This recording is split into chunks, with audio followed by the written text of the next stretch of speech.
Mangalya shopping mall ఇప్పుడు Dilsukh Nagar main road లో July 17న grand opening. ఒకప్పుడు ప్రభుత్వ బడులే విద్యకు ఆధారం. గ్రామీణ బడుల్లో చదువుకొని ఐఏఎస్, ఐపీఎస్ సైంటిస్టులు అయిన వాళ్లు ఉన్నారు. కొంతకాలం క్రితం మాత్రం స్టూడెంట్స్ లేక ప్రభుత్వ బడులు మూతపడుతున్న పరిస్థితులు కనిపిస్తున్నాయి. అందుకు టర్న్ అరౌండ్ గా మూతపడిన పాఠశాలలు మళ్లీ తెరుచుకుంటున్నాయి. విద్యార్థుల కొరతతో మూతపడిన దాదాపు 100 ప్రభుత్వ బడులు తెలంగాణలో మళ్లీ తెరుచుకున్నాయి. ప్రభుత్వ పాఠశాలలో అడ్మిషన్లు పెరగడమే కాదు, తమ ఊరిలో ప్రభుత్వ పాఠశాల మాత్రమే ఉండాలి అంటూ కొన్ని గ్రామాల్లో జనం ప్రైవేటు బడులను తరిమేస్తున్నారు. ఇది నిజంగా ఆహ్వానించదగిన మార్పే కదా? ఫుల్ డీటెయిల్స్ ఏబిఎన్ ఫోకస్ లో చూద్దాం.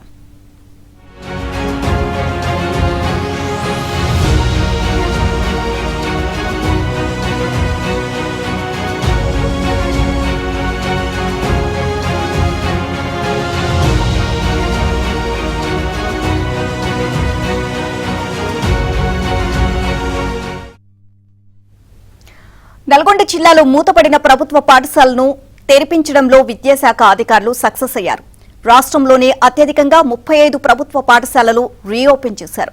ప్రైవేటు స్కూల్స్ నుండి విద్యార్థులను తిరిగి ప్రభుత్వ పాఠశాలలకు రప్పిస్తున్నారు. మా టన్నల స్కూల్ ఇస్తే మాకు సంతోషంగా ఉంది. నచ్చిపోయి నర్స్ వస్తున్నా మంచిగా ఉంది.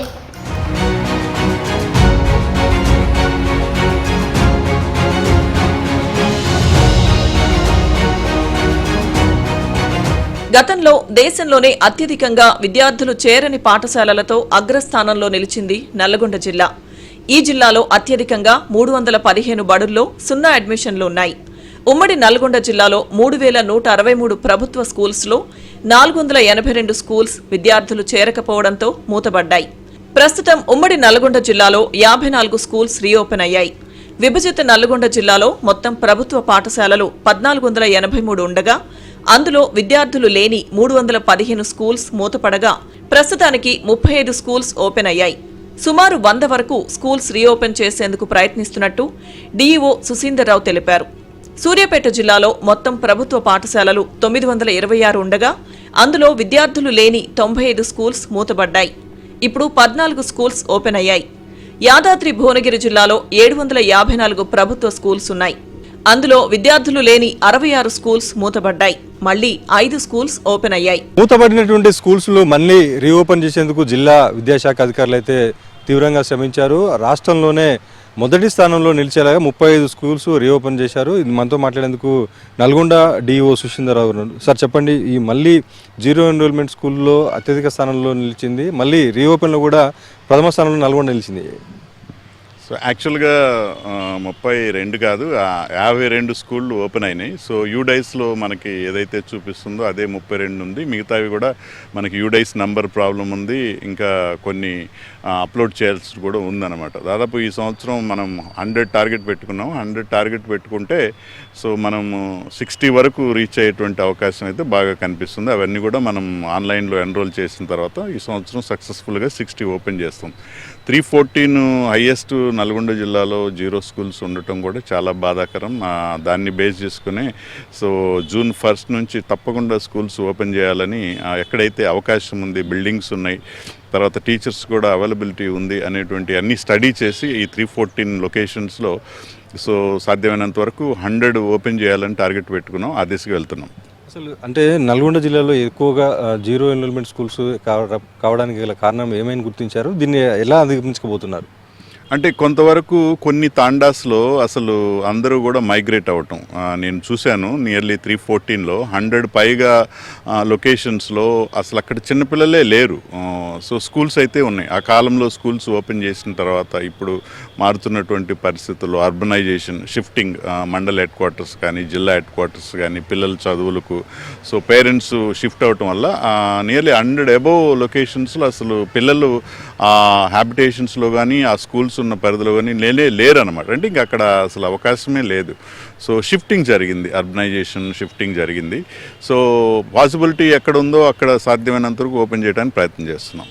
మొత్తంగా చూసుకుంటే నల్గొండ జిల్లాలో ప్రభుత్వ స్కూల్స్ బలోపేతం చేసేందుకైతే ప్రభుత్వం నుంచి జరుగుతున్నటువంటి అన్ని రకాల సూచనలు సలహాలు పాటిస్తూ తల్లిదండ్రులకు కూడా అవేర్నెస్ కల్పించు మరింతగా స్కూల్స్ తెరిపించేందుకైతే చర్యలు తీసుకుంటామని అయితే జిల్లా విద్యాశాఖ అధికారి సుశీందర్రావు చెప్పింది. ఉమ్మడి జిల్లాలో ప్రస్తుతం 2 2,11,900 మంది విద్యార్థులు విద్యాభ్యాసం చేస్తున్నారు. సుమారు 12,000 మంది ఉపాధ్యాయులు విధులు నిర్వహిస్తున్నారు. ప్రభుత్వ పాఠశాలలను బలోపేతం చేయడానికి బడిబాట కార్యక్రమాన్ని నిర్వహించడం, తల్లిదండ్రులకు నచ్చజెప్పడంతో ప్రైవేట్ నుండి మళ్లీ ప్రభుత్వ స్కూల్స్లో విద్యార్థులు చేరుతున్నారు. బేసిక్ లెటర్స్ కూడా రావడం లేదు. దానివల్ల పేరెంట్స్ని మోటివేషన్ చేసిన ఈ విధంగా ఉంది, మీరు సరే ప్రైవేట్ గవర్నమెంట్లో చెప్పడం లేదు ప్రైవేట్లో చెప్తున్నారని మీరు తోలిరు, ఓకే అది మీ ఒపీనియను, కానీ వాళ్ళకి ఏమి రావడం లే. దీనివల్ల పిల్లలు నష్టపోతున్నారు, మళ్ళీ మీరు మనీ పరంగా కూడా నష్టం జరుగుతుంది. ఒక్కసారి గవర్నమెంట్ని నమ్మండి, నమ్మి చూడండి. చూసినాక మార్పు మీకు కనిపిస్తే కంటిన్యూ చేయండి, లేకపోతే మీరు ఎక్కడ చదివించాలనుకుంటారో చదివించుకోమని వాళ్ళకి నేను భరోసా ఇవ్వడం జరిగింది. ఆ తర్వాత పేరెంట్స్ సరే అని తోలిరు. మళ్ళీ పేరెంట్స్ ఒక కండిషన్ కూడా పెట్టారు, మేడం మాకు ఈవినింగ్ పిల్లలు మేము పనికి పోతాం చేయబట్టికి కుక్కలు కనుక వస్తే పిల్లలకి ఇబ్బంది అవుతుంది అని అంటే సరే అని నేను ఇంకొక గంట ఎక్స్టెన్షన్ చేసుకొని 5 వరకు ఉండి పిల్లలకి నేనే ట్యూషన్ లాగా 1 అవర్ కూర్చోబెట్టుకొని హోంవర్క్ చేయించడం జరుగుతుంది. 5 ఆఫ్టర్ నేను పిల్లల్ని బండి మీద, కొంతమంది పిల్లల్ని బండి మీద ఎక్కించుకొని వాళ్ళు వెళుతుంటే నేను వాళ్ళ వెనకాల వెళ్ళడం, వాళ్ళ ఇళ్ళకి వెళ్ళినాక నేను ఇంటికి వెళ్ళిపోవడం జరుగుతుంది. నాకు ఈ క్లోజ్ అయిన స్కూల్ ఓపెన్ చేయడం, ఏమియో మేడం గారు నాకు ఈ బాధ్యత ఇవ్వడం నాకు చాలా ఆనందంగా ఉంది. ఇంటికి వెళ్లి మరీ తల్లిదండ్రులను ఒప్పించి పిల్లలను బడిలో చేర్చడంలో ఉపాధ్యాయుల పాత్ర గణనీయంగా ఉందనే చెప్పాలి.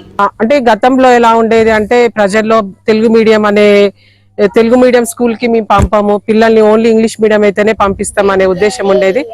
ఇప్పుడు ప్రభుత్వం కూడా